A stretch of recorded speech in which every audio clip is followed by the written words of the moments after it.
കുക്കിങ്ങിൻ്റെ ABCD അറിയാതെ അടുക്കളയിൽ ചെന്ന് അന്തം വിട്ട് കുന്തം വിഴുങ്ങി നിൽക്കുന്നവരാണോ നിങ്ങൾ? എന്നാൽ നിങ്ങൾക്കുള്ളതാണ് ഈ റെസിപ്പി. വെറും മിനിറ്റുകൾ കൊണ്ട് ഒരു അടാറ് ചിക്കൻ കറി ഉണ്ടാക്കാം.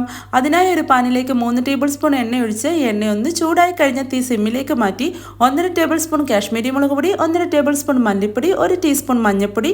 ഇനി ഇതെല്ലാം ചെറു തീയിലിട്ടൊന്ന് വഴറ്റി മൂപ്പിച്ച് പൊടികളുടെ പച്ചമണമൊക്കെ ഒന്ന് മാറി വരുമ്പോൾ കഴുകി വൃത്തിയാക്കി വെച്ച് 1.5 കിലോഗ്രാം ചിക്കനും കൂടി ഇട്ട് കൊടുത്ത് ഒന്ന് ഇളക്കി യോജിപ്പിച്ച് 1.5 ടേബിൾ സ്പൂൺ ചിക്കൻ മസാല, ആവശ്യത്തിന് ഉപ്പ്, 1 ടേബിൾ സ്പൂൺ ഇഞ്ചി വെളുത്തുള്ളി പേസ്റ്റ്, ചെറിയൊരു തക്കാളി ചെറുതായി അരിഞ്ഞത്, എരിവിന് ആവശ്യത്തിന് പച്ചമുളക്, 2 മീഡിയം വലുപ്പത്തിലുള്ള സവോള ചെറുതായി അരിഞ്ഞത്, ഒരു പിടി കറിവേപ്പില. ഇനി ഇതെല്ലാം ചേർത്ത് നന്നായി ഇളക്കി വഴറ്റി ഒരല്പം പോലും വെള്ളം ചേർക്കാതെ മൂടി വെച്ച് ഒരു 10 മിനിറ്റ് വേവിച്ച് ശേഷം മൂടി തുറന്ന് നോക്കുമ്പോൾ ദാ കണ്ടോ, ചിക്കനിൽ നിന്നും സവോളയിൽ നിന്നും തക്കാളിയിൽ നിന്നും ഒക്കെ വെള്ളം ഇറങ്ങി തിളയ്ക്കുന്നത്.